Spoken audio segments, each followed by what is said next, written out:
بسم الله الرحمن الرحيم. الذين كفروا وصدوا عن سبيل الله أضل أعمالهم. والذين آمنوا وعملوا الصالحات وآمنوا بما نزل على محمد وهو الحق من ربهم كفر عنهم سيئاتهم وأصلح بالهم. ذلك بأن الذين كفروا اتبعوا الباطل وأن الذين آمنوا اتبعوا الحق من ربهم. كذلك يضرب الله للناس أمثالهم. فإذا لقيتم الذين كفروا فضرب الرقاب حتى إذا أثخنتموهم فشدوا الوثاق فإما منا بعد وإما فداء حتى تضع الحرب أوزارها. ذلك ولو يشاء الله لانتصر منهم ولكن ليبلو بعضكم ببعض. والذين قتلوا في سبيل الله فلن يضل أعمالهم سيهديهم ويصلح بالهم ويدخلهم الجنة عرفها لهم. يا أيها الذين آمنوا إن تنصروا الله ينصركم ويثبت أقدامكم. والذين كفروا فتعسا لهم وأضل أعمالهم. ذلك بأنهم كرهوا ما أنزل الله فأحبط أعمالهم. أفلم يسيروا في الأرض فينظروا كيف كان عاقبة الذين من قبلهم دمر الله عليهم وللكافرين أمثالها. ذلك بأن الله مولى الذين آمنوا وأن الكافرين لا مولى لهم. صدق الله العظيم.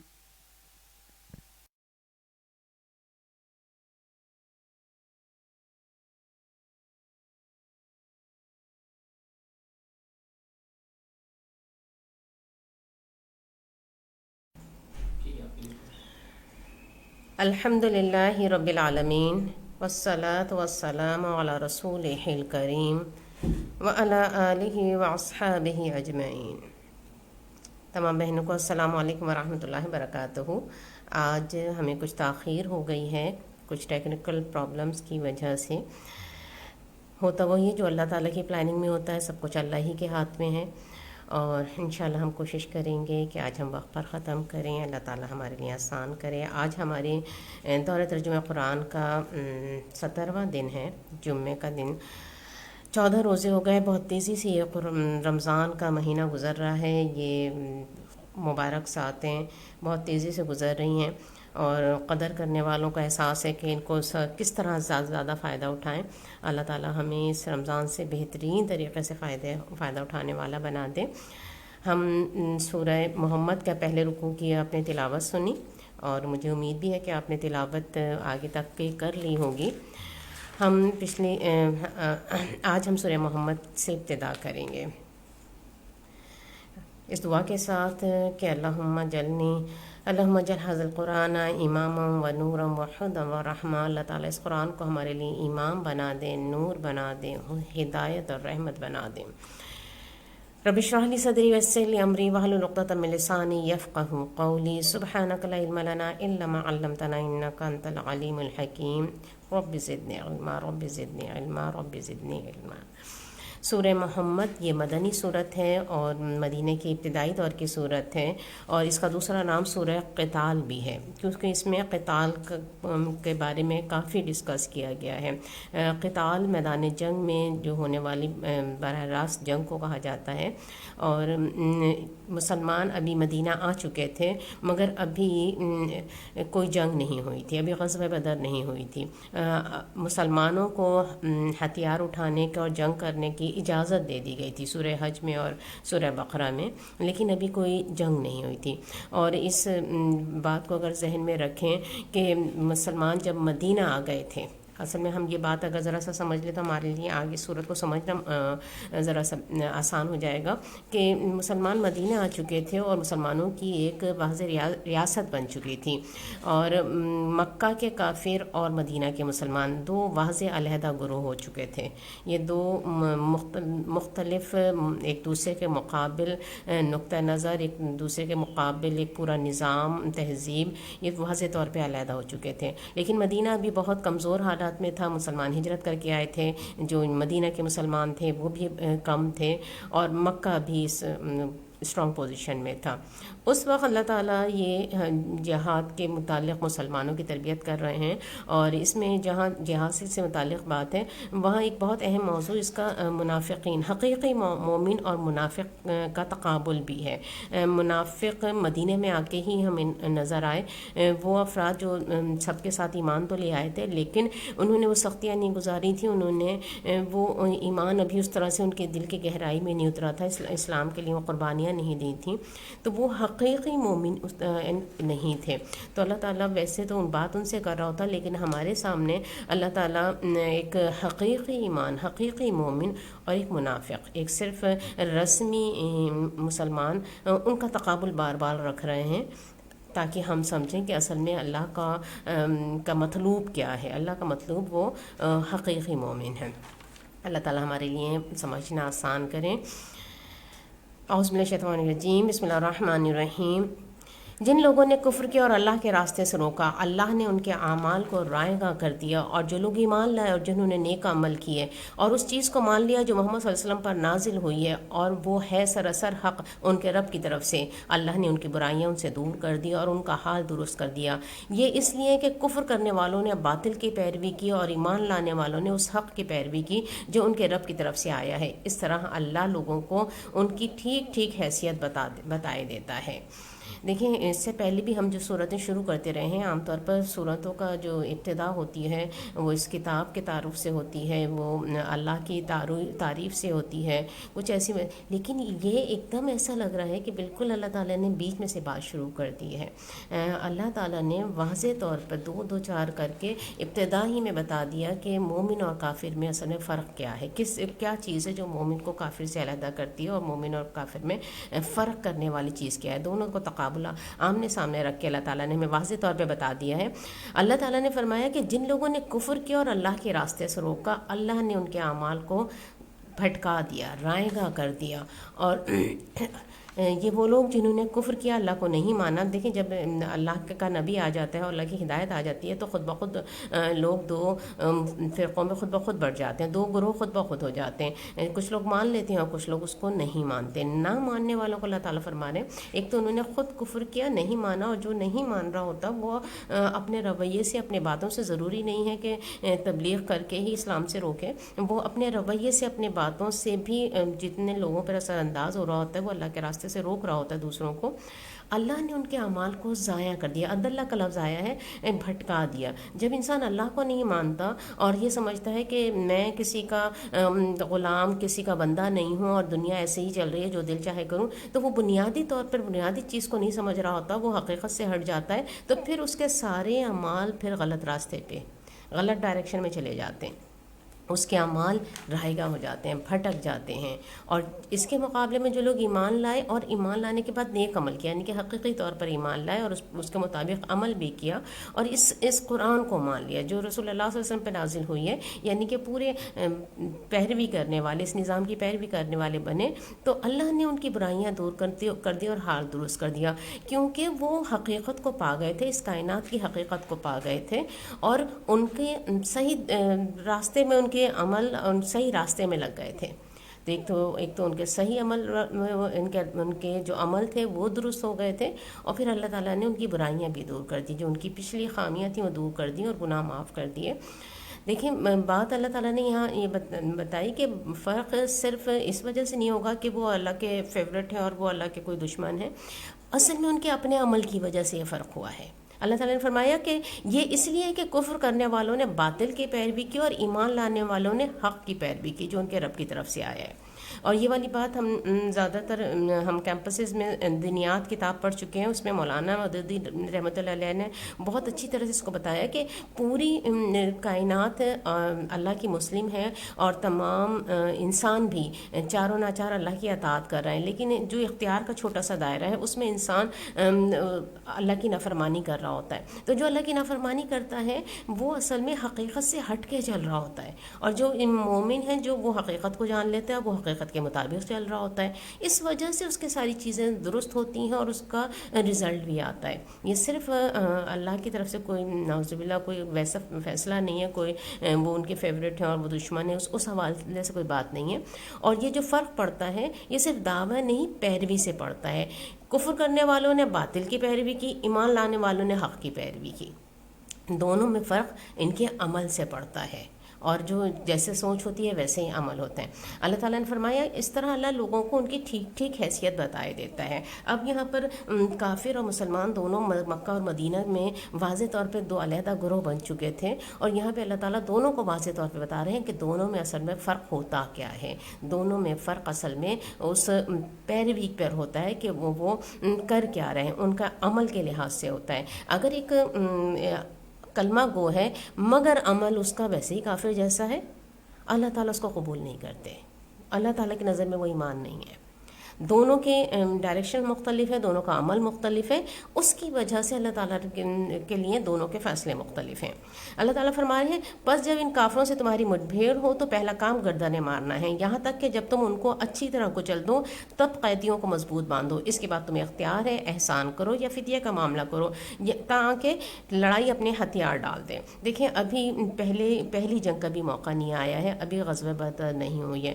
اس سے پہلے ہی اللہ تعالیٰ مسلمانوں کو ہدایت کیا کر رہے ہیں کہ جب کافروں سے تمہاری جنگ ہو تو تم پہلے ان کی گردنیں مارو، ان کو کچل دو. مومن ویسے تو بڑا نرم دل ہوتا ہے اور اس کی پوری کوشش ہوتی ہے کہ لوگ حق کی طرف آ جائیں، ایمان قبول کر لیں، لیکن جب باطل سامنے آ جائے ہتھیار لے کر تو پھر کوئی نرمی نہیں ہوتی. پھر مقصد ہوتا ہے ان کو پوری طرح کچل دیں. اور یہی یہاں پہ اللہ تعالیٰ نے حکم دیا ہے کہ ان کو پوری طرح کچل دو. تمہاری کوشش پوری یہ ہونی چاہیے کہ ان کی طاقت کو توڑ دو، ان کی کمر کو توڑ دو. جب سامنے ہوں، جب میدان جنگ میں ہوں تو اصل میں ان کو کچل دینا بنیادی مقصد ہے. قیدی بعد میں باندھو، اور قیدیوں کے بعد میں یہ بھی اجازت ہے کہ فدیہ دے کے چھوڑ دو یا پھر احسان کر کے ویسے ہی چھوڑ دو. لیکن مقصد جب جنگ میں آ جائیں، جب ہتھیار لے کے سامنے آ جائیں تو پھر کوئی نرمی نہیں ہے. پھر تمہارا مقصد ہونا چاہیے کہ ان کو پوری طرح کچل دو. اور ہمیں غزوہ بدر میں صحابہ کرام کے رویے کو اور ان کے عمل کو، استقامتوں کو دیکھیں، بالکل یہی رویہ تھا کہ ان کے سامنے حق سب سے زیادہ تھا، اور حق کو غالب کرنے کے لیے انہوں نے باطل کو مکمل کچلنے کی کوشش کی. اللہ تعالیٰ فرما رہے ہیں یہ ہے تمہارے کرنے کا کام. اللہ چاہتا تو خود ہی ان سے نمٹ لیتا، مگر یہ طریقہ اس نے اس لیے اختیار کیا تاکہ تم لوگوں کو ایک دوسرے کے ذریعے سے آزمائیں.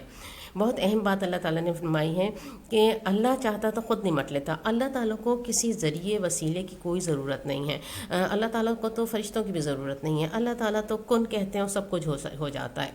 لیکن اللہ کی حکمت یہ ہے کہ اللہ تعالیٰ نے یہ دنیا آزمائش کے لیے بنائی ہے، مومنوں کی اور تمام انسانوں کی آزمائش کے لیے بنائی ہے. اللہ تعالیٰ نے یہ طریقہ اس لیے اختیار کیا تاکہ تم لوگوں کو ایک دوسرے کے ذریعے آزمائے. اللہ تعالیٰ انسانوں کے ذریعے ہی آزماتے ہیں. اس دنیا میں حق و باطل کا جو مارکا مسلسل برپا ہے وہ صرف اس آزمائش کے لیے ہے کہ کون حق کو پہچانتا ہے اور حق کا ساتھ دیتا ہے اور کون حق کے خلاف ہے. تو اللہ تعالیٰ انسانوں کے ذریعے سے آزماتا ہے، اور یہ وہ آزمائش کے ذریعے ہیں، وہ اللہ کی حکمت ہے. اس وجہ سے اللہ تعالیٰ نے یہ حکم دیا ہے، ورنہ اللہ کو ضرورت نہیں ہے. اللہ تعالیٰ فرما رہے ہیں جو لوگ اللہ کی راہ میں مارے جائیں گے اللہ ان کے اعمال کو ہرگز ضائع نہ کرے گا. وہ ان کی رہنمائی فرمائے گا، ان کے حال درست کر دے گا اور ان کو اس جنت میں داخل کر دے گا جس سے وہ ان کو واقف کرا چکا ہے. مومن تو جنت سے بہت اچھی طرح واقف ہوتے ہیں، بار بار ان کے ذہنوں میں وہ جنتی ہوتی ہے، ان کا ٹارگٹ وہ جنتی ہوتی ہے. اللہ تعالیٰ نے فرمایا جو اللہ کی راہ میں مارے جائیں وہ اللہ ان کے اعمال کو، انہوں نے جو ان کا یہ عمل کہ انہوں نے اپنی جان کو اللہ کے دین کے غلبے کے لیے لگا دیا، اللہ تعالیٰ ان کے اس عمل کو ضائع نہیں کرے گا. اور بات صرف دنیاوی اثرات کی بھی نہیں ہے، ان کو اللہ تعالیٰ بہترین، اللہ تعالیٰ بڑھا چڑھا کر دے گا۔ اللہ کے اس عمل کو اللہ تعالیٰ بہت قدردانی کریں گے، اور اللہ تعالیٰ دنیا میں بھی اس کے اثرات ہوں گے، اور اللہ تعالیٰ آخرت میں بھی ان کو بہترین اس کا اجر دے گا اور بہترین جنتوں میں داخل کرے گا۔ اللہ تعالیٰ فرما رہے ہیں اے لوگوں جو ایمان لائے ہو، اگر تم اللہ کی مدد کرو گے تو وہ تمہاری مدد کرے گا اور تمہارے قدم مضبوط جما دے گا۔ یہ والی بات سورہ حج میں بھی ہم پڑھ چکے ہیں، اور یہاں پہ ہم دوبارہ یہ بات آئی اور ہم اس کو سمجھیں کہ اللہ تعالیٰ فرما رہے ہیں اگر تم اللہ کی مدد کرو گے تو اللہ کو کس کام میں مدد کی ضرورت ہے؟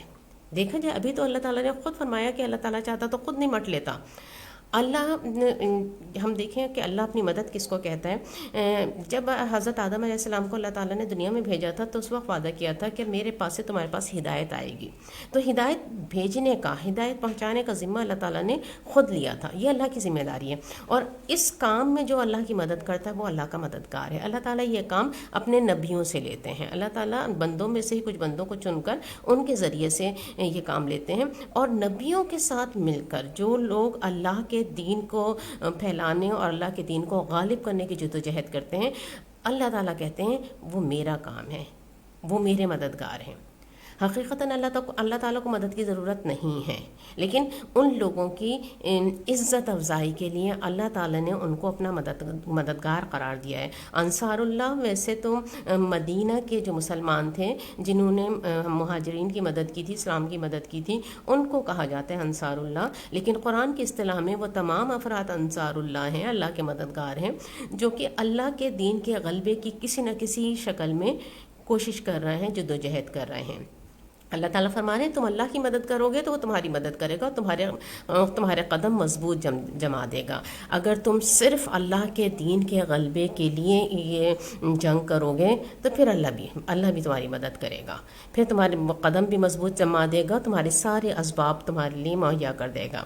اللہ تعالیٰ فرمائے رہے وہ لوگ جنہوں نے کفر کیا تو ان کے لیے ہلاکت ہے، اور اللہ نے ان کے اعمال کو بھٹکا دیا کیونکہ انہوں نے اس چیز کو ناپسند کیا جسے اللہ نے نازل کیا، لہٰذا اللہ نے ان کے اعمال ضائع کر دیے۔ اللہ تعالیٰ نے کافروں کے اعمال ضائع کرنے کی وجہ کیا بتائی کہ انہوں نے اس چیز کو ناپسند کیا جو اللہ نے جو حق نازل کیا، جب انہوں نے حق کو حق نہیں مانا۔ حق حقیقت ہوتی ہے اور حقیقت ایک ہی ہوتی ہے، اور جو حقیقت کو نہیں مانتا وہ خود ہی اپنا نقصان کرتا ہے۔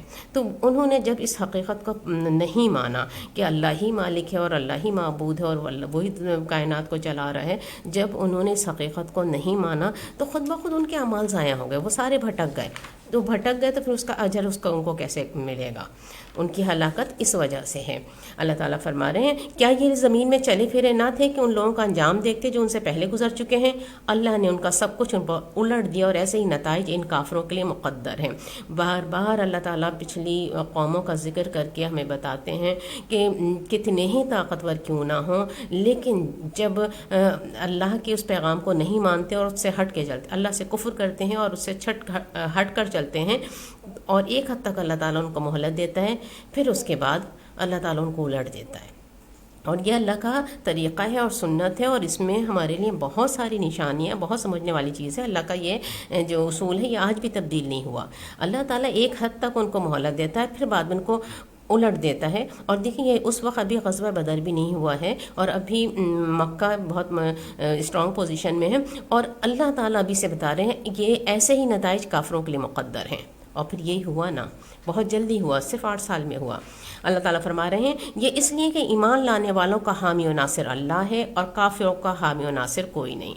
دیکھیں جب ہم کافروں کو دیکھتے ہیں کہ وہ کامیاب سے کامیاب ہوتے چلے جا رہے ہیں تو ہمیں لگتا ہے شاید ان کی کوئی مدد دیں، وہ تو صرف قوانین قدرت کو اور اپنی عقل کو استعمال کرتے ہیں، اور جو جتنی محنت کرتا ہے اللہ تعالیٰ اسے اسی راستے میں اتنا ہی بڑھاتا ہے، جبکہ ان کا مددگار فوق الفطری طور پہ کوئی نہیں ہے۔ ایمان لانے والوں کے پاس چاہے وسائل کم ہوں لیکن ان کے بیک پہ اللہ ہوتا ہے۔ تو اس وجہ سے اللہ تعالیٰ وہ جب جنگ ہوتی ہے مسلمان کبھی اس میں ہارتے نہیں ہیں، کبھی اس میں شکست نہیں کھاتے ہیں، جب واضح طور پہ جنگ ہوتی ہے کیونکہ اللہ ان کی مدد پر ہوتا ہے۔ اگر وہ واقعی ایمان والے ہوں، وہ ہارتے اس وقت ہیں جب ان کے ایمان کمزور ہوتے ہیں یا پھر ان کے مقاصد کوئی دوسرے ہوتے ہیں، اللہ کے دین کا غلبہ نہیں ہوتا۔ اللہ تعالیٰ فرما رہے ہیں ایمان لانے والوں اور نیک عمل کرنے والوں کو اللہ ان جنتوں میں داخل کرے گا جن کے نیچے نہریں بہتی ہیں، اور کفر کرنے والے بس دنیا کی چند روزہ زندگی کے مزے لوٹ رہے ہیں، جانوروں کی طرح کھا پی رہے ہیں، اور ان کا آخری ٹھکانہ جہنم ہے۔ اللہ تعالیٰ دونوں کو ایک آمنے سامنے رکھ کے تقابل کر کے بتا رہے ہیں کہ جو ایمان لانے والے جنہوں نے اللہ کے دین کے لیے کوششیں کی وہ تو جنتوں میں جائیں گے، ان کے اعمال اس دنیا میں ایسے ہیں کہ دوسری دنیا میں ان کے لیے بہترین اجر ہیں۔ لیکن جو لوگ صرف اس دنیا کو سب کچھ سمجھے ہوئے ہیں، جو اس آخرت کو نہیں مانتے، ان کی حیثیت جانوروں جیسی ہے۔ جانور کو بھی اللہ تعالیٰ آنکھیں، ناک، کان سب کچھ دیکھتے ہیں، لیکن جانور کے اندر وہ اخلاق حس نہیں ہوتی، جانور زندگی کا کوئی مقصد نہیں سمجھتا، وہ جانور اپنے رب کو نہیں پہچان رہا ہوتا، اور جانور صرف کھاتا پیتا ہے اور زندگی ختم کر کے مر جاتا ہے۔ اگر انسان کے سامنے بھی صرف یہی مقاصد ہوں، صرف یہی زندگی، کھانا پینا اور یہیں پہ عیش ویش کرنا اور یہیں پہ مر جانا، بس ختم ہو جانا، تو پھر وہ اللہ تعالیٰ فرما رہے ہیں وہ جانور ہیں، وہ جانوروں کی طرح کھا پی رہے ہیں۔ دنیا میں جتنے بھی وہ ترقیاں کر لیں، جتنی بھی آسانیاں آسائشیں ان کے پاس ہوں، وہ جانوروں کی طرح کھا پی رہے ہیں، آخرت میں ان کو جہنم میں جانا ہے۔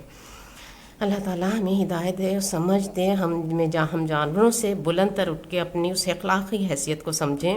اللہ تعالیٰ فرما رہے ہیں اے نبی صلی اللہ علیہ وسلم کتنی بستیاں ایسی گزر چکی ہیں جو تمہاری اس بستی سے زیادہ زور آور تھیں جس نے تمہیں نکال دیا ہے۔ کس نے نکالا تھا؟ مکہ نے، مکہ کی ذکر ہوا۔ انہیں ہم نے اس طرح ہلاک کیا گویا ان کو کوئی بچانے والا نہ تھا۔ بھلا کہیں ایسا ہو سکتا ہے جو اپنے رب کی طرف سے ایک صاف سری ہدایت پر ہو وہ ان لوگوں کی طرح ہو جائے جن کے لیے ان کا برا عمل خوشنما بنا دیا گیا ہے اور وہ اپنے خواہشات کے پیرو بن گئے ہیں۔ اللہ تعالیٰ نے بتایا کہ جب کتنی ہی طاقتیں حاصل ہو جائیں لیکن اللہ تعالیٰ ایک حد تک مہلت دیتے ہیں اور اس کے بعد اللہ تعالیٰ رسی کھینچ لیا کرتے ہیں۔ وہ شخص جو کہ صرف دنیا ہی کو سب کچھ سمجھ کر اپنی خواہشات کی پیروی کر رہے ہیں، وہ مکہ کے افراد، اور جو صاف سری ہدایت پر ہیں اللہ کی طرف سے، دونوں کیسے ہی یکساں ہو سکتے ہیں اور اللہ تعالیٰ دونوں کو کیسے ایک ہی جیسا کر سکتے ہیں؟ اللہ تعالیٰ فرما رہے ہیں پرہیزگاروں کے لیے جس جنت کا وعدہ کیا گیا ہے اس کی شان تو یہ ہے کہ اس میں نہریں بہہ رہی ہوں گی، نتھرے و پانی کی نہریں بہہ رہی ہوں گی، ایسے دودھ کی جس کے مزے میں ذرا فرق نہ آیا ہوگا، نہریں بہہ رہی ہوں گی ایسی شراب کی جو پینے والوں کے لیے لذیذ ہوگی، نہریں بہہ رہی ہوں گی صاف شفاف شہد کی، اور اس میں ان کے لیے ہر طرح کے پھل ہوں گے اور ان کے رب کی طرف سے بخشش۔ کیسا اللہ تعالیٰ نے منظر ہمارے سامنے رکھا ہے نا، اور ہم دنیا میں تو ایسا ممکن ہی نہیں ہے، صرف پانی کی نہر ہوتی ہے، اس سے علاوہ کوئی ہم نہر دیکھیں، لیکن ہم تصور کریں اللہ تعالیٰ نے کس طرح کا ہمارے سامنے منظر رکھا ہے، کس قسم کی وہ جگہ ہوگی، اور یہ اللہ تعالیٰ نے فرمایا وہ جنت میں جانے والوں کے لیے ہوگی۔ اللہ تعالیٰ فرما رہے ہیں کیا وہ شخص جس کے حصے میں یہ جنت آنے والی ہے ان لوگوں کی طرح ہو سکتا ہے جو جہنم میں ہمیشہ رہیں گے، جنہیں ایسا گرم پانی پینے کے لیے دیا جائے گا کہ ان کی آنتیں تک کاٹ دے گا۔ ربنا اصرف عنا عذاب جہنم۔ دونوں کیسے ایک سے ہو سکتے ہیں؟ دنیا میں جب عمل اتنے زیادہ خراب مختلف ہیں تو پھر اللہ تعالیٰ انجام بھی بتا رہے ہیں کہ انجام بھی پھر اتنے مختلف ہوں گے۔ ان میں سے کچھ لوگ ایسے ہیں جو کان لگا کر تمہاری بات سنتے ہیں اور پھر جب تمہارے پاس سے نکلتے ہیں تو ان لوگوں سے جنہیں علم کی نعمت بخشی گئی ہے پوچھتے ہیں ابھی انہوں نے کیا کہا۔ یہ وہ لوگ ہیں جن کے دلوں پر اللہ نے ٹھپا لگا دیا ہے اور یہ اپنی خواہشات کے پیرو بنے ہوئے ہیں۔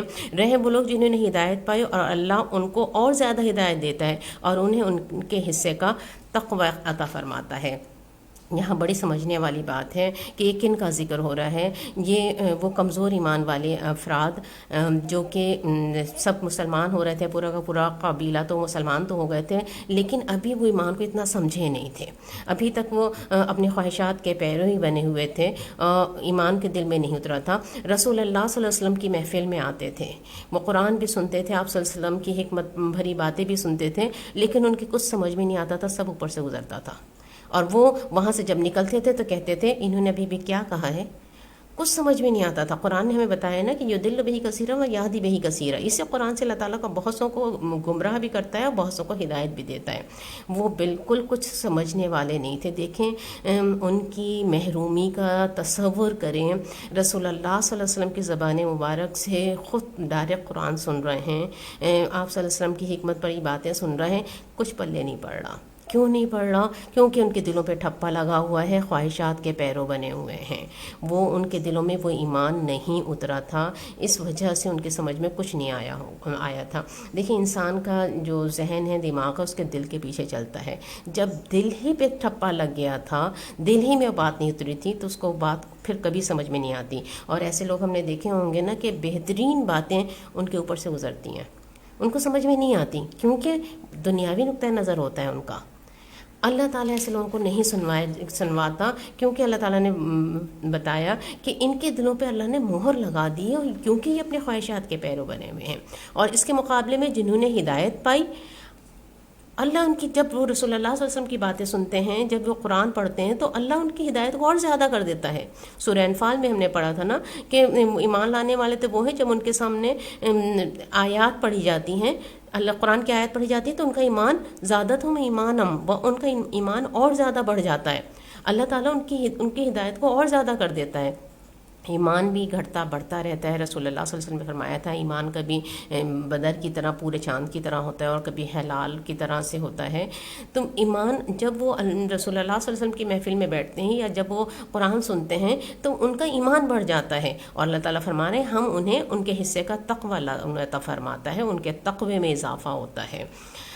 اللہ تعالیٰ فرما رہے ہیں اب کیا یہ لوگ بس قیامت ہی کے منتظر ہیں کہ اچانک وہ ان پر آ جائے؟ اور اس کی علامات تو آ چکی ہیں، جب وہ خود آ جائے گی تو ان کے لیے نصیحت قبول کرنے کا کون سا موقع باقی ہوگا۔ اللہ تعالیٰ ان کمزور ایمان والوں کے لیے کہہ رہے ہیں کہ اور ان کے رسول اللہ صلی اللہ علیہ وسلم کی زبان مبارک سے قرآن سن رہے ہیں، اور کیا چاہیے؟ اب کیا صرف قیامت کا انتظار کر رہے ہیں؟ جبکہ اس کی علامت تو آ چکی ہیں، اور جب یہ آیات نازل ہوئی تھیں اس وقت قیامت کی علامات اتنی نہیں آئی تھیں، 2-4 ہی تھیں۔ آج دیکھیں، آج تو قیامت کی علامات ہمیں آنکھوں سے نظر آ رہی ہیں۔ کس بات کے منتظر ہیں؟ علامات آ چکی، اس کا مطلب ہے کہ ٹائم تو بہت کم رہ گیا ہے، مہلت کم رہ گئی ہے، اور جب وہ آ جائے گی تو نصیحت قبول کرنے کا کیا فائدہ ہوگا؟ اللہ تعالیٰ ہمیں میسج دے رہے ہیں کہ ابھی بھی مان جاؤ، ابھی بھی سمجھ جاؤ، ٹائم کم رہ گیا ہے، ابھی بھی سمجھ جاؤ، کس بات کے منتظر ہو؟ اللہ تعالیٰ فرما رہے ہیں خوب جان لو اللہ کے سوا کوئی عبادت کا مستحق نہیں، معافی مانگ لو اپنے قصوروں کے لیے بھی اور مومن مردوں اور عورتوں کے لیے بھی۔ اللہ تمہاری سرگرمیوں کو بھی جانتا ہے اور تمہاری ٹھکانوں سے بھی واقف ہے۔ اس ایک آیت میں جتنا واقعی لرزا دینے والی آیت ہے یہ، اللہ تعالیٰ فرما رہے ہیں کہ سب کچھ بتا دیا گیا، سمجھا دیا گیا، سب کچھ کھول کر رکھ دیا گیا ہے۔ اب کیا ہے؟ اب جان لو، فعلم، جان لو کہ اللہ کے سوا کوئی معبود نہیں ہے، اس حقیقت کو سمجھ لو۔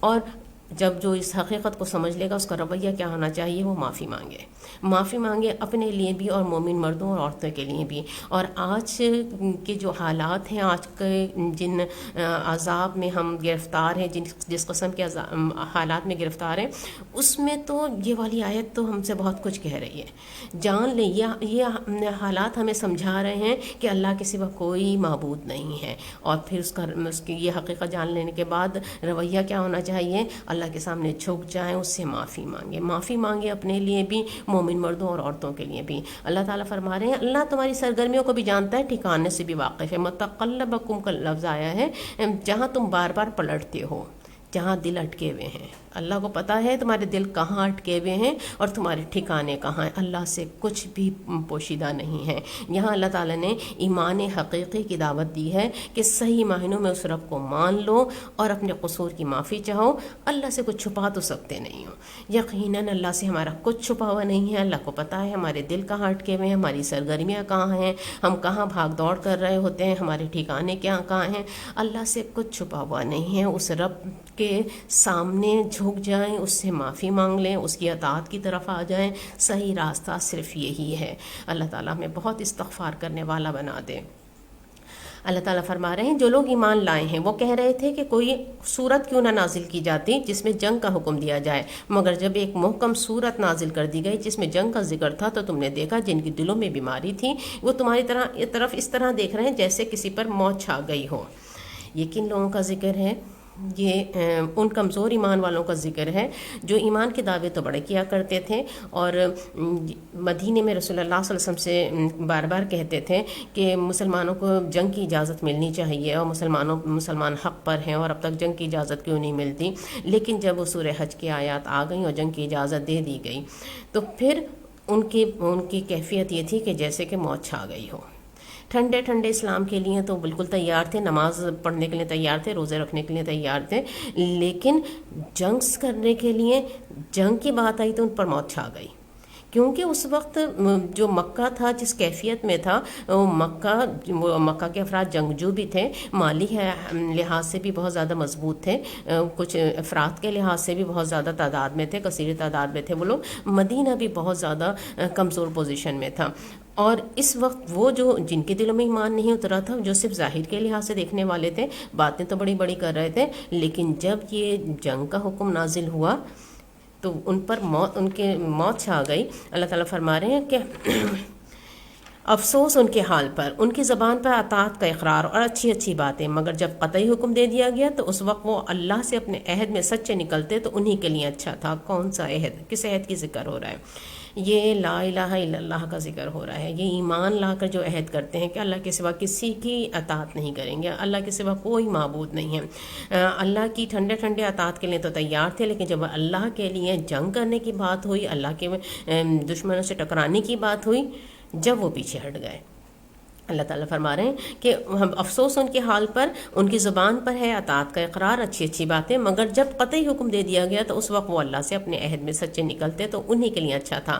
اب کیا تم لوگوں سے اس کے سوا کچھ اور توقع کی جا سکتی ہے کہ اگر تم الٹے منہ پھر گئے تو زمین میں پھر فساد برپا کرو گے اور آپس میں ایک دوسرے کے گلے کاٹو گے. یہ لوگ ہیں جن پر اللہ نے لعنت کی ہے، ان کو اندھا اور بہرا بنا دیا. یہ ان منافقین کے لیے جن کے ایمان اتنے کمزور تھے. اللہ تعالیٰ فرما رہے ہیں کہ اگر تم الٹے پھر گئے، اگر تمہیں یہاں سے پلٹ کے چلے گئے تو تم اس قابل نہیں ہو کہ زمین کو بنا سکو. تم زمین میں فساد برپا کرو گے، ایک دوسرے کے گلے کاٹو گے. ایمان جب تک دل میں نہیں اترتا، انسان اللہ کی اطاعت یعنی کہ اللہ کے احکامات کے سامنے نہیں جھکتا اور صرف اللہ کے لیے نہیں کر رہا ہوتا، اس وقت تک وہ زمین میں بہتری، بھلائی، خیر نہیں پھیلا پاتا. وہ لوگ اس وقت ظاہری ان کا ایمان ہی مضبوط نہیں تھا، تو پھر ان کے عمل کیسے درست ہوتے؟ اللہ تعالیٰ نے فرمایا کہ اس وقت تم سے یہی توقع ہے کہ تم فساد بھی برپا کرو گے، ایک دوسرے کے گلے کاٹو گے. اور اللہ تعالیٰ کی یہ آیت کہ اللہ نے ان پر لعنت کی ہے، ان کو اندھا اور بہرا بنا دیا. اللہ کی لعنت بہت بڑی بات ہے. اللہ کی رحمت سے دوری، اللہ کی رحمت کے بعد کیا بچا؟ اللہ کی رحمت کے بعد کچھ بھی نہیں ہے نا. اللہ تعالیٰ نے ان لوگوں پر لعنت فرمائی ہے، اور ہمیں بہت سمجھنا چاہیے یہ کن لوگوں کی بات ہے. یہ کلمہ گو لوگوں کی بات ہو رہی ہے، یہ رسول اللہ صلی اللہ علیہ وسلم کے پیچھے نماز پڑھنے والوں کی بات ہو رہی ہے کہ اللہ نے ان پر لعنت کی ہے. وہ اپنے دعوی ایمان میں سچے نہیں ہیں، وہ صرف ظاہری لحاظ سے ٹھنڈے ٹھنڈے مسلمان ہیں، اسلام کے لیے کچھ قربان کرنے کے لیے تیار نہیں ہیں. اللہ تعالیٰ فرما رہے ہیں اللہ نے ان کو اندھا اور بہرا بنا دیا. کیا ان لوگوں نے قرآن پر غور نہیں کیا یا ان کے دلوں پر قفل چڑھے ہوئے ہیں؟ اللہ تعالیٰ کیا ہمیں وہ بتا رہے ہیں کہ ان کے دلوں کی یہ حالت کیوں ہے کہ انہوں نے قرآن پر غور نہیں کیا، انہوں نے قرآن کو نہیں سمجھا ہے. جب انہوں نے دیکھا کہ سب اسلام میں داخل ہو رہے ہیں اور اب تو اسلام سے ہٹ کے رہنا مشکل ہے، تو اس لیے یہ اسلام میں داخل ہو گئے ہیں. انہوں نے اسلام کو سمجھا نہیں ہے، انہوں نے قرآن پر غور نہیں کیا، یہ اس لیے اندھے بہرے بنے ہوئے ہیں. کیا ان لوگوں نے قرآن پر غور نہیں کیا یا دلوں پر ان کے قفل چڑھے ہوئے ہیں، تالے چڑھے ہوئے ہیں؟ تو دیکھیں اس سے پتہ چلتا ہے کہ قرآن دلوں پہ بھی تالے لگ جاتے ہیں، اور دلوں کے تالے کھلتے کیسے ہیں؟ قرآن پر غور و فکر سے. قرآن ہم پڑھ رہے ہیں اور ہمیں اندازہ ہوا کہ قرآن کس طرح دلوں پہ اثر کرتا ہے، قرآن کس طرح اللہ کی نشانیاں دکھاتا ہے، کس طرح انسان کا نقطہ نظر بدلتا ہے. قرآن دلوں کو بدلتا ہے، اور جو قرآن پر غور و فکر کرتے ہیں ان کے وہ تالے ٹوٹتے ہیں، اور وہ ان کا نقطہ نظر بدلتا ہے، ان کا دل بدلتا ہے. قرآن پڑھ کے جس کا دل ہی نہیں بدلا نا، اس نے قرآن کو نہیں سمجھا، اس نے نہیں سمجھا، بالکل نہیں سمجھا. اللہ تعالیٰ فرما رہے ہیں کیا ان لوگوں نے قرآن پر غور و فکر نہیں کیا؟ کیا ان کے دلوں پر قفل چڑھے ہوئے ہیں؟ اس آیت کا ہمارے لیے پیغام یہ ہے کہ ہم قرآن پہ غور و فکر کریں اور اپنے دلوں کے تالوں کو توڑیں. قرآن پر غور و فکر کریں، قرآن کو سمجھیں، اور ہمارے دلوں کو بدلنا چاہیے. اللہ تعالیٰ ہمارے دلوں کو ایمان سے بھر دے، ہمارے دلوں کو زندگی دے دے. اللہ تعالیٰ فرما رہے ہیں حقیقت یہ ہے جو لوگ ہدایت واضح ہو جانے کے بعد اس سے پھر گئے ان کے لیے شیطان نے اس روش کو سہل بنا دیا اور جھوٹی توقعات کا سلسلہ ان کے لیے دراز کر رکھا ہے، اسی لیے انہوں نے اللہ کے نازل کردہ دین کو ناپسند کرنے والوں سے کہہ دیا بعض معاملات میں ہم تمہاری مانیں گے۔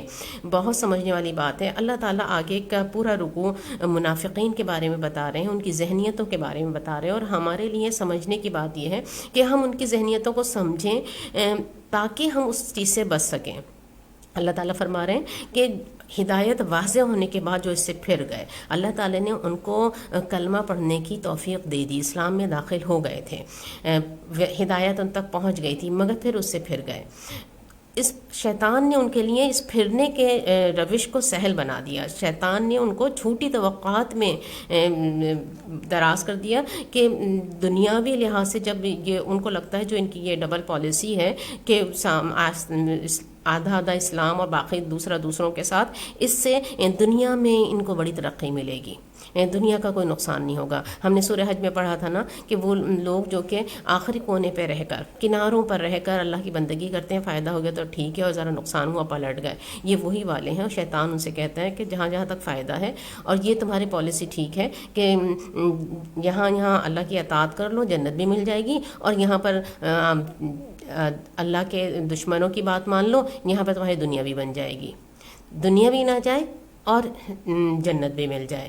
یہ والی شیطان ان کو یہ والی توقعات میں الجھاتا ہے، اور وہ ان کا ہدایت کے بعد پھر جانے کی وجہ شیطان کے یہ والی توقعات، یہ والے جھوٹے وعدے ہوتے ہیں۔ اس لیے انہوں نے اللہ کے نازل کردہ دین کو ناپسند کرنے والوں سے کہہ دیا بعض معاملات میں ہم تمہاری مانیں گے۔ یہ اللہ کے دین کو ناپسند کرنے والے کون ہیں؟ مدینہ میں تو وہ لوگ واضح طور پہ یہودی تھے، وہ یہودی جو کہ ویسے تو کہتے تھے ہم اسلام کو سمجھ رہے ہیں اور اتنے مخالف نہیں ہیں، ان کے ساتھ ہی مدینے میں رہتے تھے، لیکن وہ شدید ترین مخالف تھے اسلام کے۔ اور یہ افراد جو کمزور ایمان والے تھے یہ یہودیوں سے بھی ساز باز رکھتے تھے، اور ان کا خیال یہ تھا کیونکہ معاشی لحاظ سے اس وقت مدینہ میں یہودی بہت زیادہ مضبوط تھے، مال و دولت زیادہ انہی کے پاس تھا، اور ان کو اس معاشرے میں مل جل کر ان کا رہنا سہنا تھا۔ تو ان یہودیوں سے انہوں نے بعض معاملات میں کہہ دیا تھا بعض معاملات میں ہم تمہاری مانیں گے، یعنی کہ وہ اسلام پر یکسو نہیں تھے۔ بعض معاملات میں رسول اللہ صلی اللہ علیہ وسلم کی ماننا اور بعض معاملات میں ہم تمہاری مانیں گے، یہ والا رویہ کمزور ایمان کی علامت ہے۔ اور آج کے دور کے لحاظ سے دیکھیں ہمارے سامنے اسلام کی ہدایات بھی ساری واضح ہیں، اور دوسری طرف مغربی تہذیب کا نقطہ نظر اور جس مادیت پرستانہ نقطہ نظر جو ہمارے پورے معاشرے میں چھایا ہوا ہے یہ بھی موجود ہے۔ وہ دین کو ناپسند کرنے والے کون ہیں ہم آرام سے پہچان سکتے ہیں، چاہے ان کے نام کچھ بھی ہوں۔ جو اللہ کے دین کو ناپسند کرتے ہیں ان کے وہ شاید ان سے ہماری ملاقات نہ ہو، لیکن ان کے نظریات پورے موجود ہیں ہمارے معاشرے میں۔ مومن یکسو ہوتا ہے، صرف اللہ کی اطاعت، اس کو تو حکم دیا گیا ادخلوا فی السلم کافہ مخلصا لہ الدین، پوری زندگی میں صرف اللہ کی اطاعت۔ لیکن ان لوگوں کی پالیسی یہ ہوتی ہے کہ کچھ معاملے میں تو اللہ کی مانیں گے اور کچھ معاملے میں اللہ کے دین کو ناپسند کرنے والوں کی مانیں گے۔ اس روش کو وہ بڑی عقل مندی سمجھ رہے ہوتے ہیں، اور جبکہ یہی ساری برائی کی جڑ ہے۔ صرف یکسو ہو کے مخلصاً لہ الدین، یہ مومن کا نقطہ نظر ہوتا ہے، مومن کا عمل ہوتا ہے کہ پوری زندگی میں صرف اللہ کی اطاعت، اور یہی درست ہوتا ہے۔ اور جبکہ ان کا رویہ، اور اگر ہم اس بات کو سمجھ لیں تو آج ہمیں بہت کچھ نظر آ رہا ہوتا ہے، سمجھ میں آ رہا ہوتا ہے کہ ہم نے دین دنیا کو جس طرح علیحدہ کر کے کچھ باتوں میں اللہ کی مان رہے ہوتے ہیں اور کچھ باتوں میں اللہ کے نافرمانوں کی مان رہے ہوتے ہیں۔ اللہ تعالیٰ فرما رہے ہیں اللہ ان کی یہ خفیہ باتیں خوب جانتا ہے، پھر اس وقت کیا حال ہوگا جب فرشتے ان کی روحیں قبض کریں گے اور ان کے منہ اور پیٹھوں پر مارتے ہوئے انہیں لے جائیں گے۔ جیسے انسان کا عمل ہوتا ہے، موت کے وقت سے ہی وہ عمل شروع ہو جاتا ہے۔ بدکار کی جب ہمیں حدیثوں سے پتہ چلتا ہے بدکار کی جب روح قبض کی جاتی ہے تو اس کو لینے کے لیے برے فرشتے آتے ہیں اور اس کی جان مشکل سے نکالی جاتی ہے، اور جو نیک فرد ہوتا ہے اس کو لینے کے لیے نیکی کے فرشتے آتے ہیں اور بڑی آسانی سے اس کی جان نکالی جاتی ہے۔ یہ آگے کے مراحل اسی وقت سے شروع ہو جاتے ہیں۔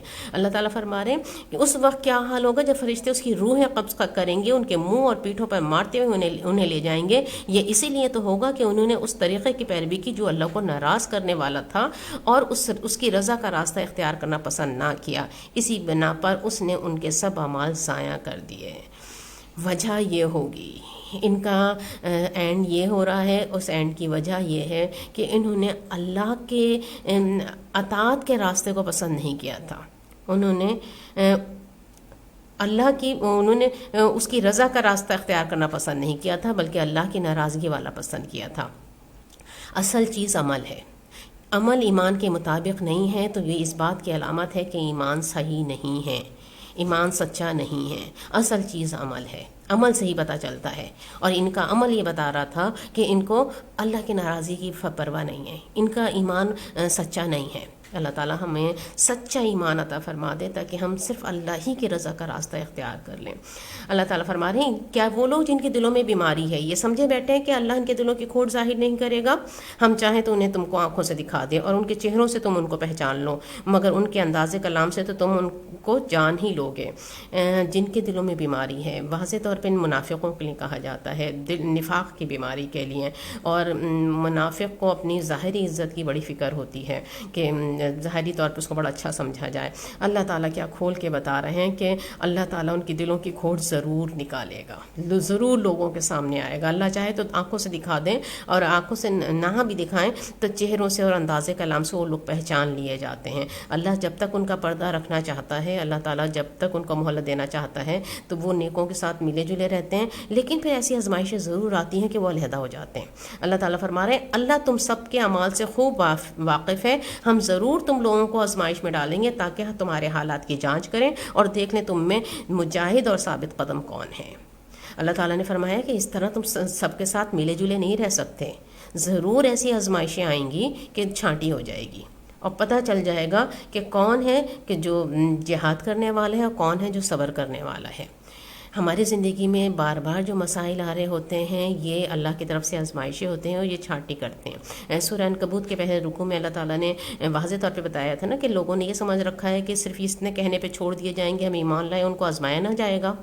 ہم کو تو ضرور آزمانا ہے، ہم کو تو یہ دیکھنا ہے کہ تم میں سچا کون ہے اور جھوٹا کون ہے۔ تو اللہ تعالیٰ بار بار آزمائشوں میں ڈالتے ہیں، اور زندگی کے سارے مسائل، چھوٹے بڑے مسائل، یہ ساری آزمائشیں ہوتی ہیں، اور ہر آزمائش ایمان کی آزمائش ہوتی ہے، اور اس سے پتہ چلتا ہے کہ اللہ سے تعلق کیسا ہے، اللہ کے بارے میں نقطہ نظر اور سوچ کیسی ہے، اور پھر کھوٹ نکل کر آ جاتا ہے۔ جتنی بڑی آزمائش ہوتی ہے اتنا ہی پھر علیحدہ ہو جاتے ہیں۔ اللہ تعالیٰ فرما رہے ہیں جن لوگوں نے کفر کیا اور اللہ کی راہ سے روکا اور رسول سے جھگڑا کیا جبکہ ان پر راہ راست واضح ہو چکی تھی، در حقیقت وہ اللہ کا کوئی نقصان نہیں کر سکتے، بلکہ اللہ ہی ان کا سب کیا کرایا غارت کر دے گا۔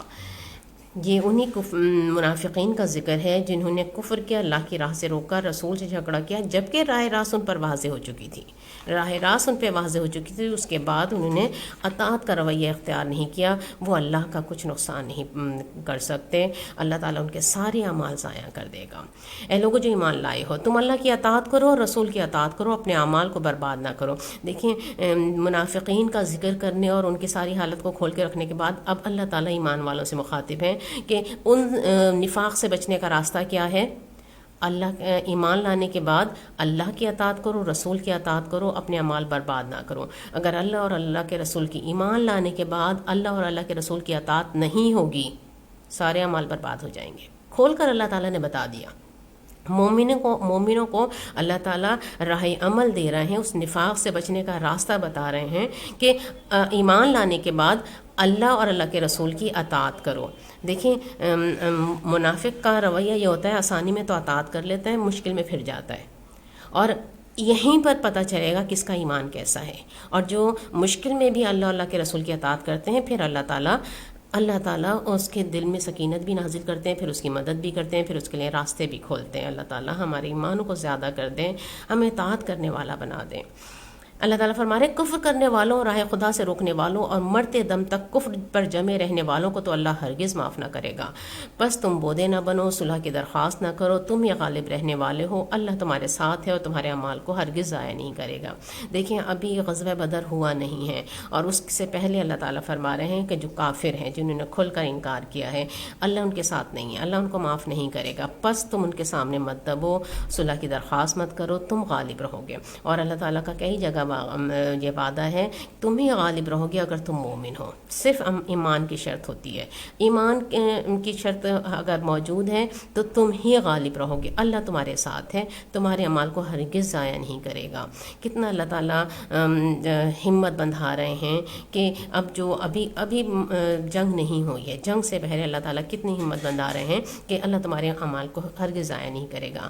یہ دنیا کی زندگی تو ایک کھیل اور تماشا ہے، اگر تم ایمان رکھو، تقوی کی روش پر چلتے رہو تو اللہ تمہارے اجر تم کو دے گا اور تمہارے مال تم سے نہ مانگے گا۔ قرآن میں کئی جگہ یہ آیت آئی ہے، انما الحیات الدنیا لعب و لہو، یہ زندگی کھیل تماشا ہے۔ اس کا مطلب یہ ہے کہ یہ زندگی ویسے تو بڑی اہم ہے کہ اس زندگی میں یہ آزمائش ہے اور اس میں جو کچھ عمل کریں گے اس کے ذریعے ہی جنت ملے گی، لیکن اس لحاظ سے کھیل تماشا ہے کہ یہ جو اس کی ظاہری چیزیں یہ دل لگانے کی جگہ نہیں ہے، دنیا اور دنیا کی چیزیں محبت کرنے کے قابل نہیں ہیں، اس لیے یہ کھیل تماشا ہے۔ کھیل تماشا کے ایک کچھ جزوی فوائد ضرور ہوتے ہیں لیکن وہ مقصود نہیں ہوتا۔ تو یہ دنیا مقصود نہیں ہے، یہ محبت کرنے والی جگہ نہیں ہے، یہ رہنے والی جگہ نہیں ہے، یہ تو صرف آزمائش کی ایک جگہ ہے اور اللہ تعالیٰ نے کمرہ امتحان سجایا ہے، اور اس لحاظ سے تو اس کی بڑی اہمیت ہے کہ اس میں پاس ہوں گے تو جنت ملے گی، لیکن اس کی مال و دولت، اس کی زینتیں، اس کی عزتیں اور اس کی آسائشیں، یہ سب کھیل تماشا ہے۔ اللہ تعالیٰ ہمیں اس حقیقت کو سمجھا دیں۔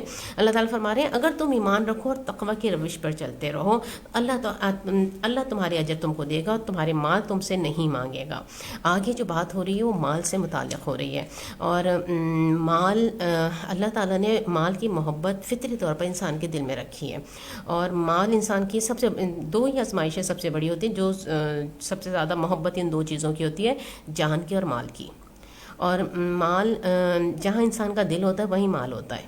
اگر یہ دیکھنا ہے کہ کس شخص کو کس سے محبت ہے یا کس کو سب سے زیادہ ترجیح دیتا ہے تو دیکھ لیں کہ اس کا مال سب سے زیادہ کہاں لگتا ہے۔